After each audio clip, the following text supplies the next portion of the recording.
A ragtag bunch of rebels faces the greatest military superpower of the day. It's a war they never should have won. This is the secret history of how they did it. Daring, leadership, new ways of fighting, and true American grit. We are pioneers and trailblazers. We fight for freedom. We transform our dreams into the truth. Our struggles to become a nation.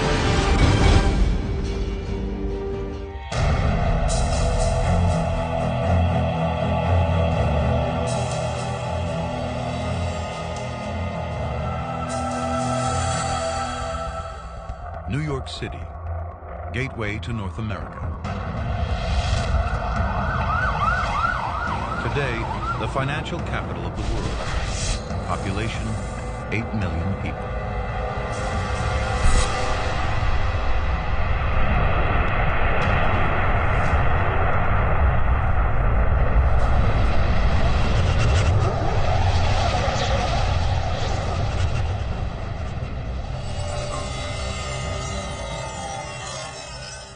In 1776, this is a city of just 20,000.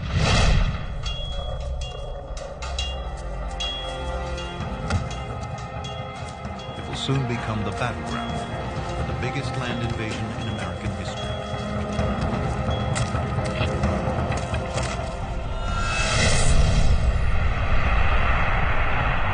Three miles from Wall Street, 23rd Street crosses Lexington Avenue. The rebels dig in to defend New York at Kips Bay. Commander of the rebel army is General George Washington. He has already driven the British out of Boston. A surprise victory against superior forces. But they'll be back.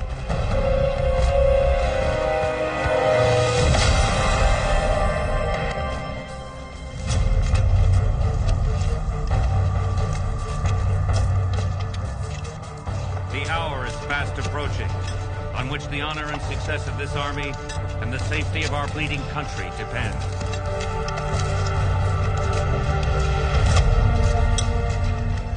Joseph Plum Martin, enlisted in the rebel forces at 15.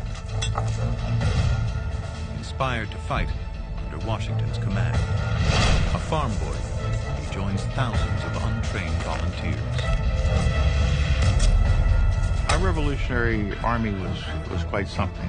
It was in a nation that wasn't really a nation yet, just starting out. And we took on the greatest superpower of the time. Washington's ragtag troops are about to face the best equipped and most powerful fighting force in the world.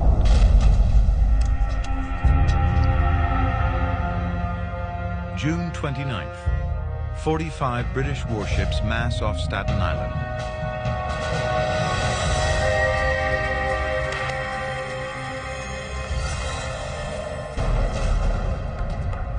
Bearing down on New York City, the ultimate war machine of its day, the British ship of the line.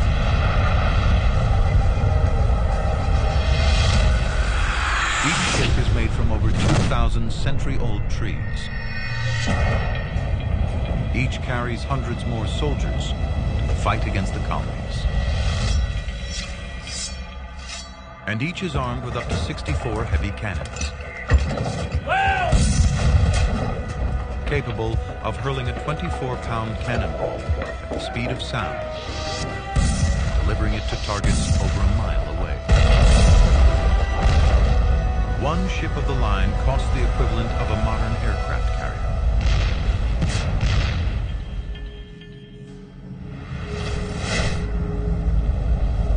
Another 350 British ships are racing across the Atlantic to join them. The British want to terrify the rebels into submission.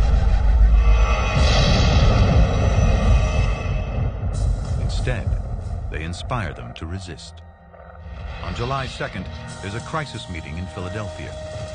50 delegates, elected to the Continental Congress from the 13 colonies, hold an emergency session. They include radicals like Ben Franklin, Thomas Jefferson, and John Adams. What they're debating is nothing less than high treason. Total independence from Britain. The penalty is death. They're in the midst of a revolution. The most complete in the history of the world. It's the birth of American democracy. We have to expect a great expanse of blood to obtain it. Some don't believe the rebels stand a chance. We are about to brave the storm.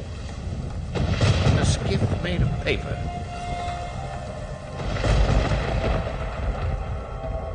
But the doubters are outnumbered nearly 5 to 1.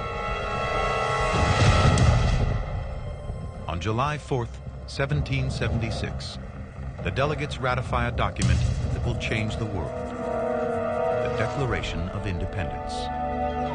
We hold these truths to be self-evident, that all men are created equal, and they are endowed by their Creator with certain inalienable rights. Think about that. They're saying that your rights come not from the king, not from the government. Your rights come from God. And furthermore, they can't be taken away from you. They're inalienable. Every group, blacks, women, gays, everybody looks to the Declaration as a way of saying, we are Americans too. So the Declaration is the American creed. And among these are life, liberty, and the pursuit of happiness. You cannot help but be stirred when you read those words. And you feel the excitement of being on the cusp of something so profound. We can be free.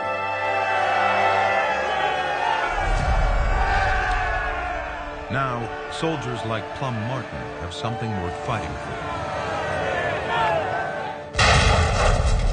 On July 12th, 2 British warships open fire on New York City.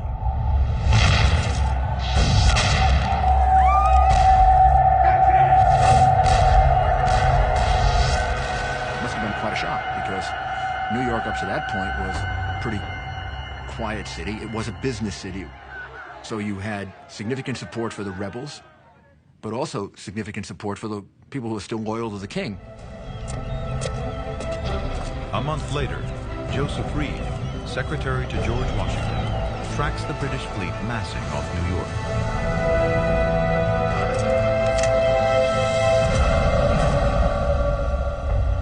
Over 400 ships, the largest British naval task force until D-Day.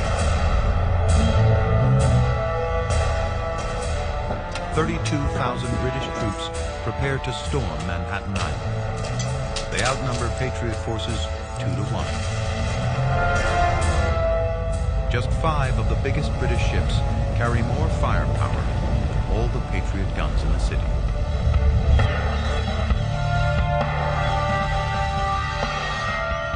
Reed is awed by the sight.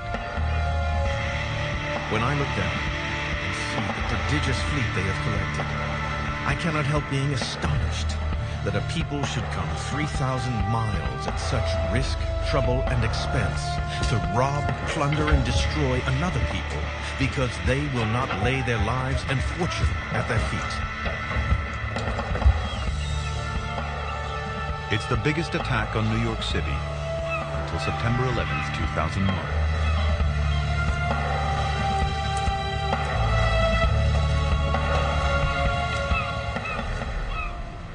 The rebels will stand and fight. The difference for me was that the British Army was fighting for a king. The Americans were fighting for their lives. Plum Martin is one of 500 men standing guard at Kips Bay. Have a look.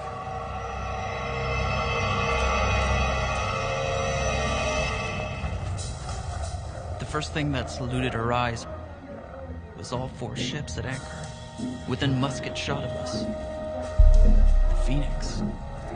I could read her name as distinctly as though I was directly underneath her stern.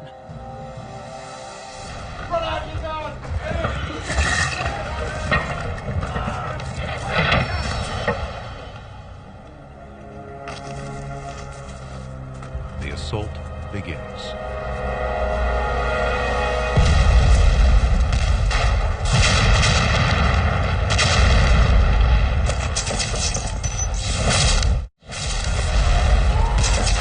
September 1776. New York is under fire.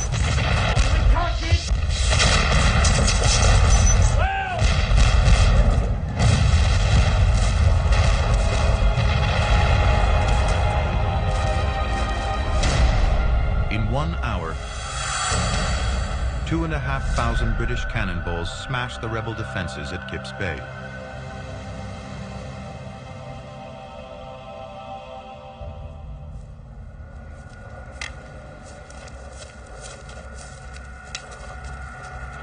"4,000 British troops storm Manhattan.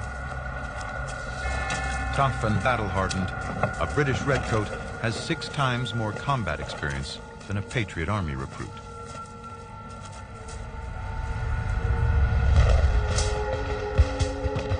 Get back in your lines!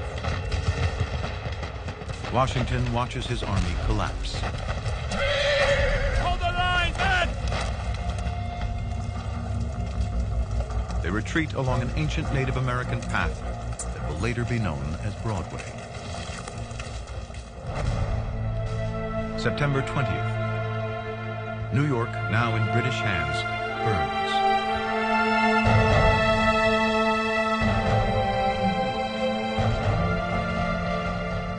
No one knows who starts the fire. But over 2 days, it destroys a quarter of the city.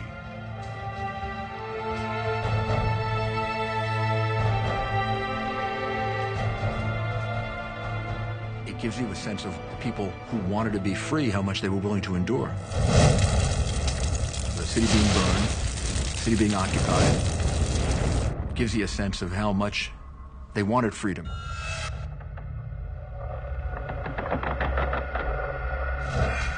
More than 3,000 Patriot POWs are thrown into prison ships in New York Harbor.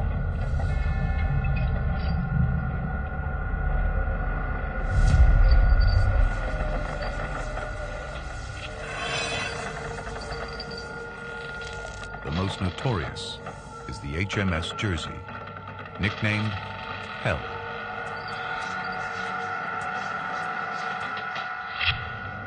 One prisoner, Robert Sheffield, escaped to tell the tale.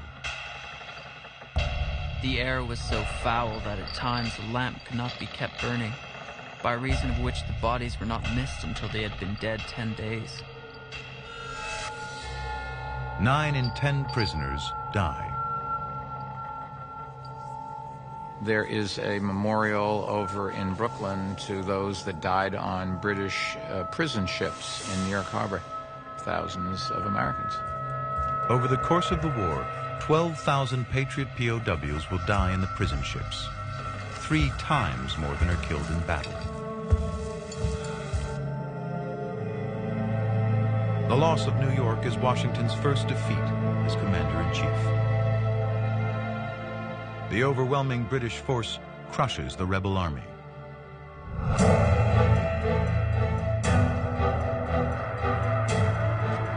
Washington's only hope now rests hundreds of miles inland, with men the British know nothing about.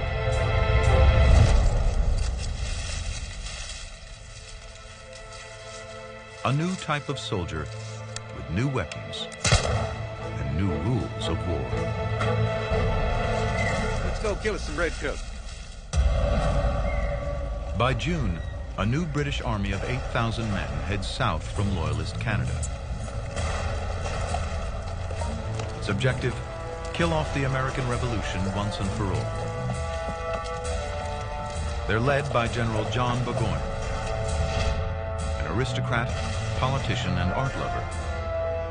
He's also one of the best cavalry officers in the British military. Burgoyne pushes south, following the Hudson River.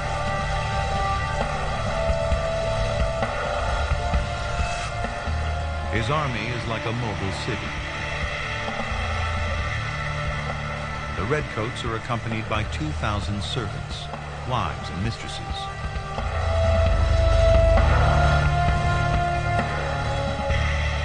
"200 supply wagons carry 84 tons of powder and shot, as well as silver and porcelain tableware for the officers' meals." Burgoyne's plan is simple. He's traveling from St. John's in Canada, 170 miles south to Saratoga, deep in the interior of the New York colony. Then he'll link up with the victorious British Army in New York City, cutting the colonies into two parts. But the American frontier becomes the British Army's worst enemy.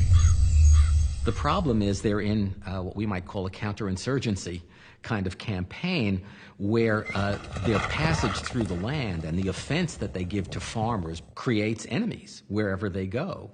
Now Washington unleashes revolutionary new tactics and a totally new type of soldier.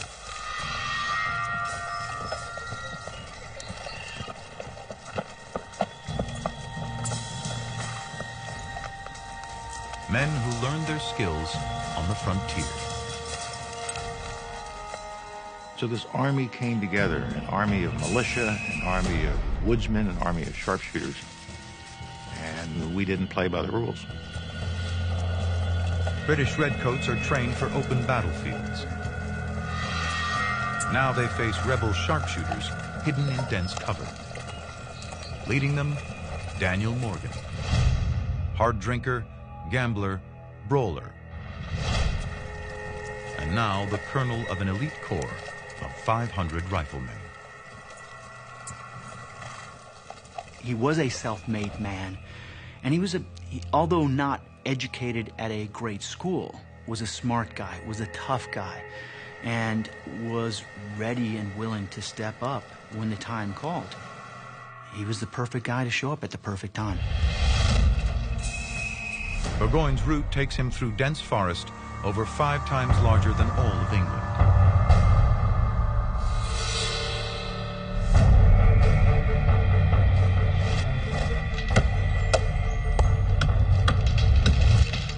Trees once intended to build British ships now become rebel roadblocks.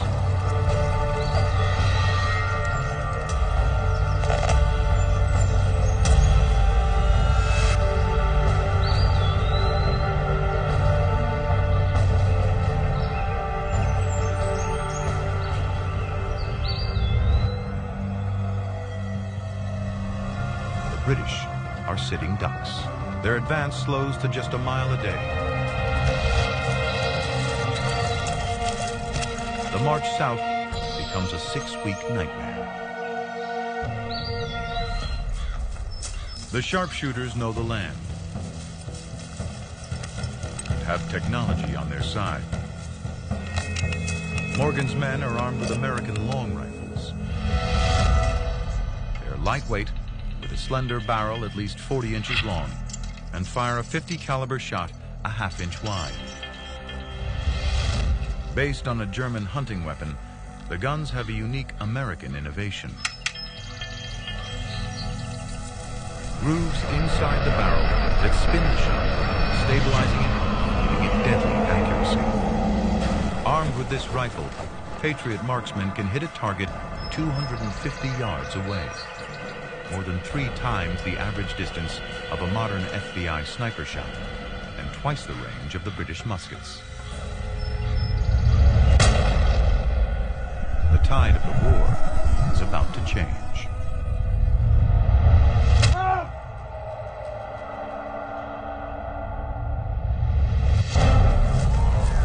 Morgan's plan: first take out Burgoyne's Native American scouts. 400 have allied themselves with the British to preserve their ancestral lands. But Morgan and his men now use traditional Native American tactics against them. They attack using speed, stealth, and surprise. After months of guerrilla warfare, all the scouts are dead or desert behind enemy lines. Any knowledge the Redcoats had of the terrain goes with them. The rebels are rewriting the rules of war, and they're about to do it again.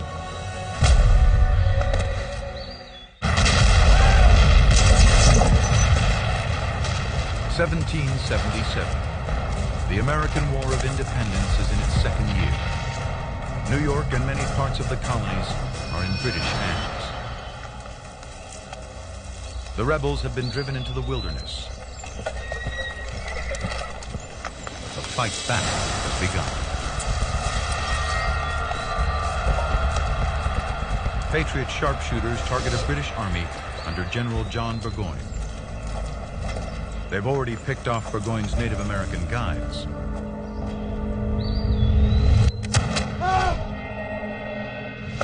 Now the two armies meet near Saratoga. Here the rebels break the rules of 18th century warfare and start targeting British officers.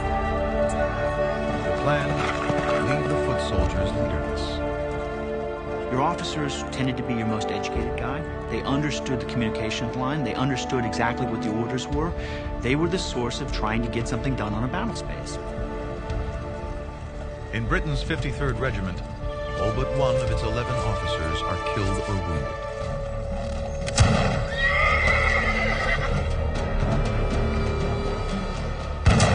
The tactic of assassinating officers appalled the British. On the defensive, the British regroup under General Simon Fraser. He brings fresh spirit to the beleaguered British Army. Daniel Morgan, commander of the sharpshooters, acts fast. She know that they take it. Maybe go on his hind horse.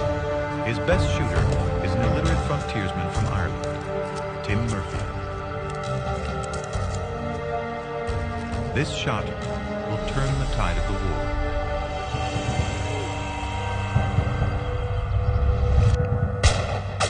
The first shot misses.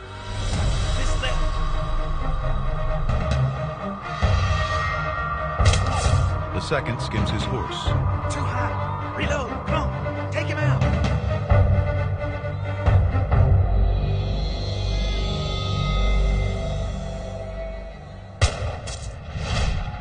The third hits home.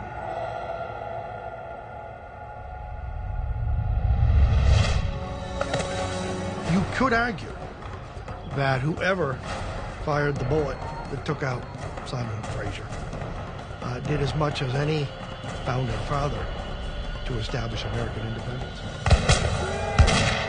Without leadership, the British lose 1,000 men. Twice as many as the Patriots.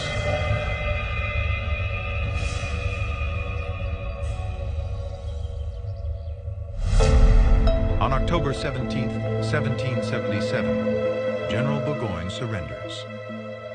It's a turning point. The victory persuades Britain's greatest rival, France, to join the war on America's side. Now the French Navy will force the British to fight a war on two fronts, land and sea.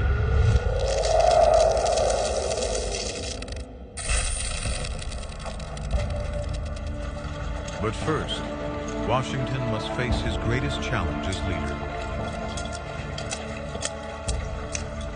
He makes his winter camp in Pennsylvania, a place called Valley Forge. In freezing temperatures, the rebels build 900 huts in just 40 days. Each houses a dozen men. He has an army of 14,000 men and no houses. And the Continental Congress has failed to provide him with resources. And by willpower, by courage, by leadership, by cajoling, He has to hold the army together in the middle of a terrible winter. Joseph Plum Martin, veteran of the Battle of New York, is at Valley Forge. It's a desolate place. We're now in a truly forlorn condition. No clothing, no provisions, and as disheartened as can be. Our prospect is indeed dreary. Right, soldier. It's gonna hurt a bit, all right? You just grit your teeth. Surgeon Albigence Waldo watches Washington's army head toward crisis. The army, which has been surprisingly healthy, now begins to grow sickly from the fatigues they have suffered from this campaign. If we don't keep this clean, you're going to be right back in here. A fifth of the soldiers have no shoes. With little clean water, dysentery spreads through the camp.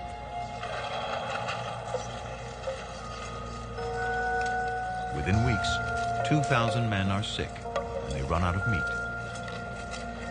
Down to their last 25 barrels of flour, the men survive on fire cake, a mixture of flour and water.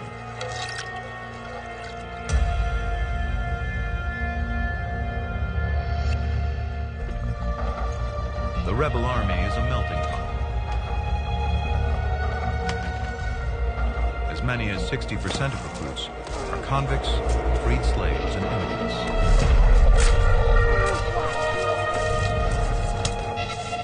But Washington's leadership inspires unruly men to stay in line. What he had was a confidence that if you want freedom, this is what it's going to take. It's going to take sacrifice. It's going to take blood. It's going to take cold winters at Valley Forge. It's going to take losses.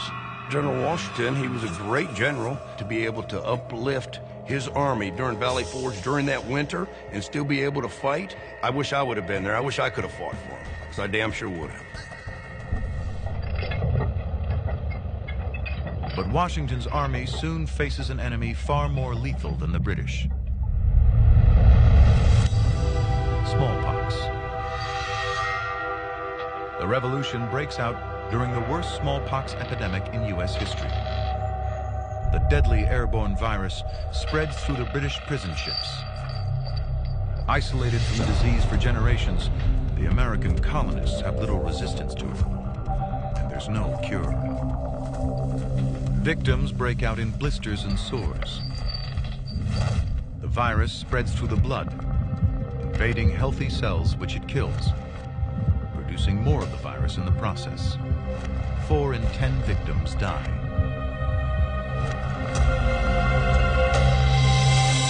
Once smallpox arrives at Valley Forge, it spreads through the cramped huts like wildfire. Washington survived smallpox as a child. Now he decides to take a gamble with one of the most daring experiments in U.S. military history. Surgeons have learned about inoculation from African slaves. They harvest pus from a smallpox victim.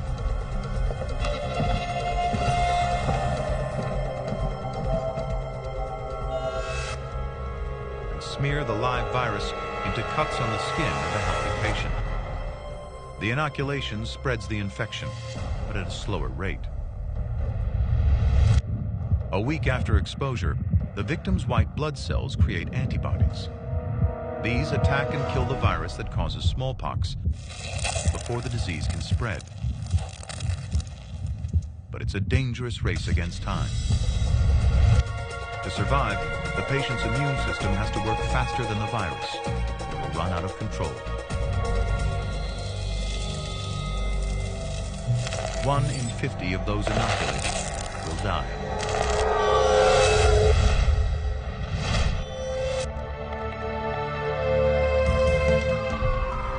But Washington's gamble pays off.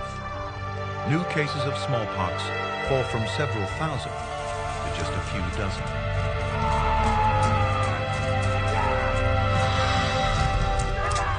But to win the war against the British, Washington turns to an unlikely hero to transform his ragtag militia into a formidable fighting machine.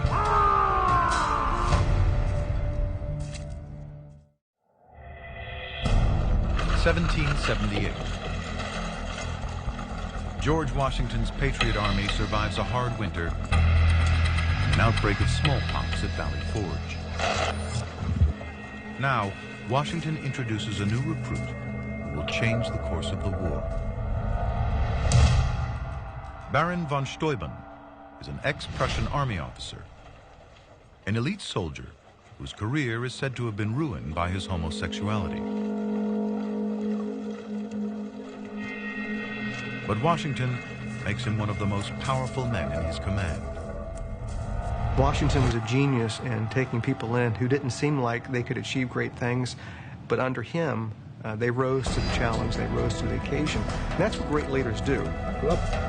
Von Steuben's task, reinvent the demoralized Patriot Army so they can take on the British in a close fight. Our arms are in horrible condition, covered with dust. Our men are literally naked, some to the fullest extent of the word.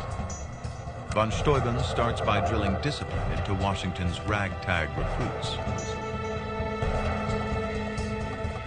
The men are unlike any he has ever trained before.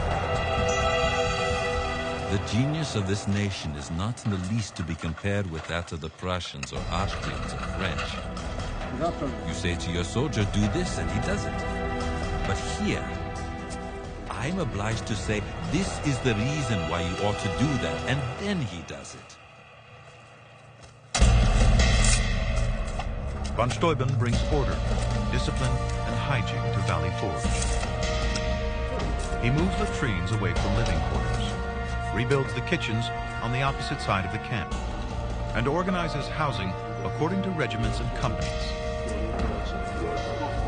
His biggest contribution, he writes a manual on military training with methods that are still in use today. Faster!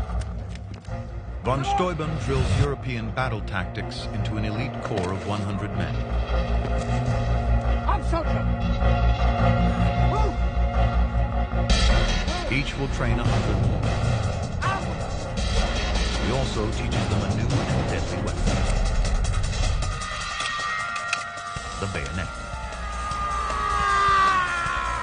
Bayonet fighting will prove pivotal in the battles ahead. Bayonets allow rifles to double as spears, making close hand-to-hand combat possible without reloading. But it's not just new weapons and skills von Steuben gives the Patriots. It's a new attitude. You know, we can talk about weapons and how certain weapons change the face of warfare, which is absolutely true. But the greatest weapon that you could ever have is right up here. Men like Plum Martin leave Valley Forge highly skilled killers. While they retrain, another secret war has been raging in British-occupied New York.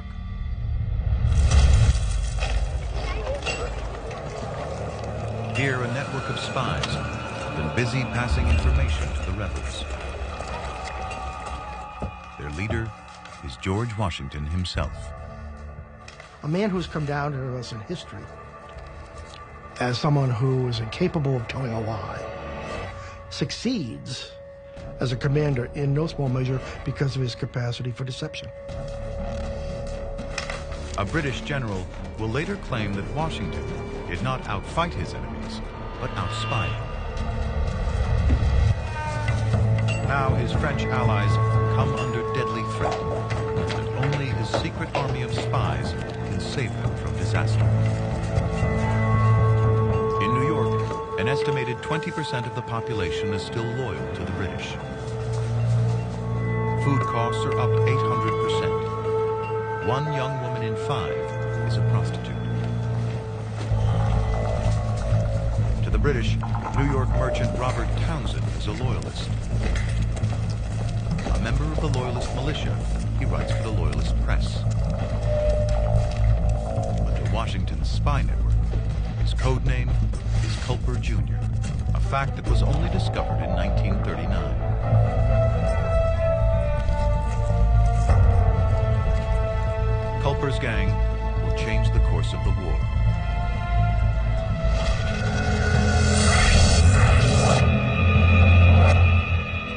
By July 1781, New York is buzzing with rumor. A French fleet has been sighted off Rhode Island. News leaks out that the British plan to send warships from New York for a surprise attack.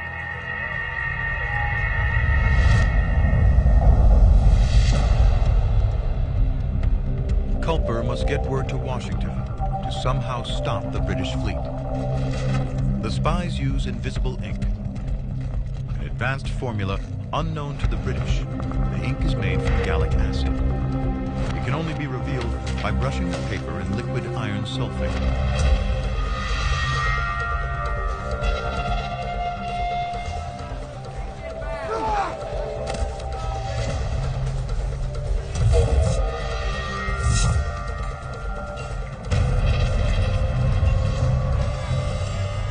The next link in the chain is Austin Rowe, a tavern owner from Long Island.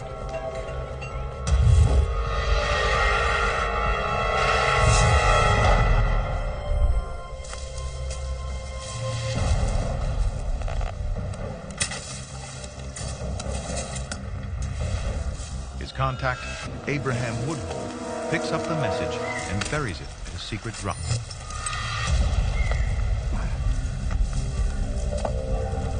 Another agent, Anne Smith Strong, then uses her laundry as a secret code.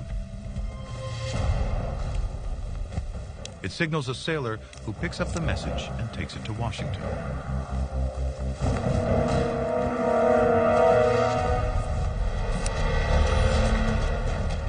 Washington moves troops towards New York, threatening the city, forcing the British fleet to stay put in New York Harbor. The French fleet sails out of danger. It will play a critical role in the next stage of the war.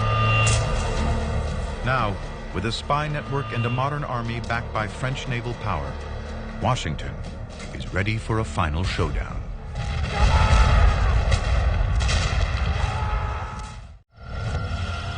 October 1781. 6 years into a war the British thought would last 6 months, the American Revolution comes to a head at Yorktown, Virginia.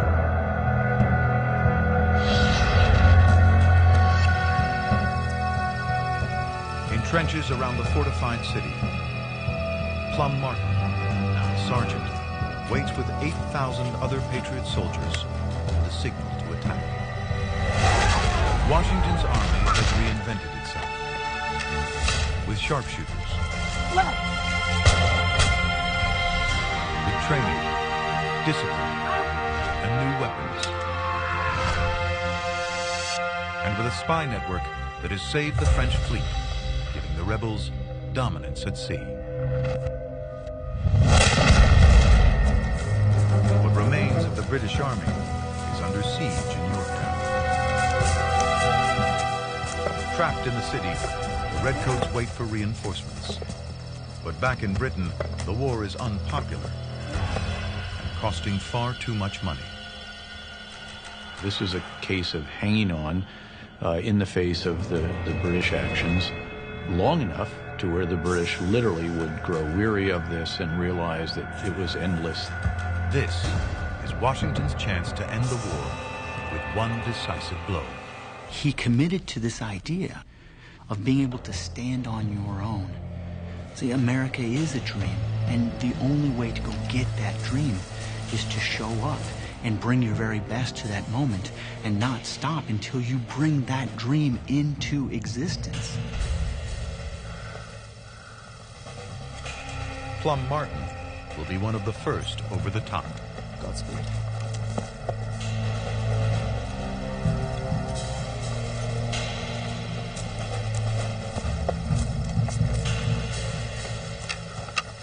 How you doing, old friend? Good. How are you?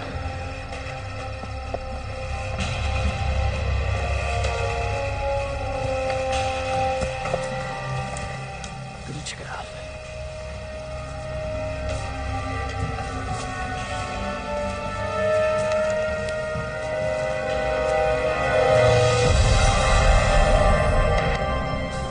Behind Yorktown's defenses, 9,000 battle-hardened British troops are waiting.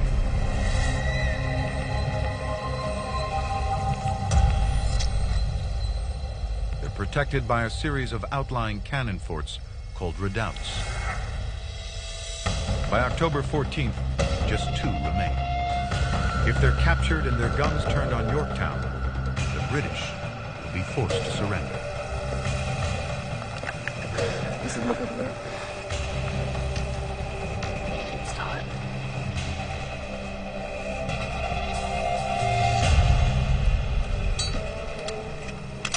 All the batteries in our line lay silent. We lay anxiously waiting for the signal.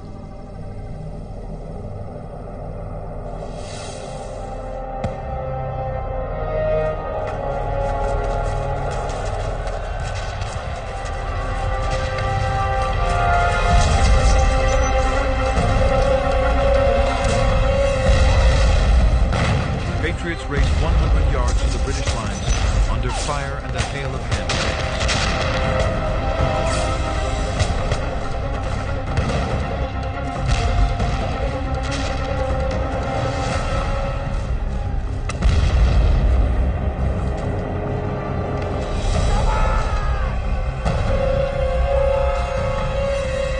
A force of 400 break through and storm the British fort. Fighting in close combat with bayonets, they beat the Redcoats back.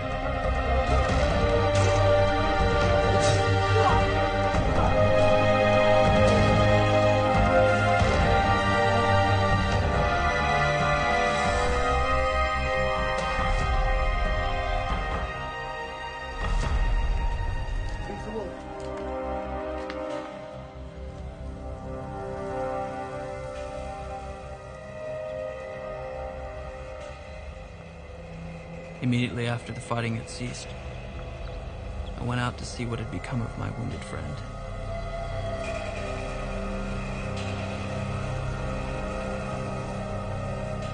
He was dead. 34 of Martin's comrades lie dead or wounded. But they breached Yorktown's defenses. 2 days later, the British surrender and begin negotiations for peace. For the past 6 years, leadership, training, weapons, and intelligence have been vital. The rebels have achieved the impossible. The United States is the only country to win independence from the British in war. On April 30th, 1789, Washington is inaugurated first President of the United States of America under the new Constitution. But liberty comes at a price. Over 25,000 men have lost their lives in the battle for independence.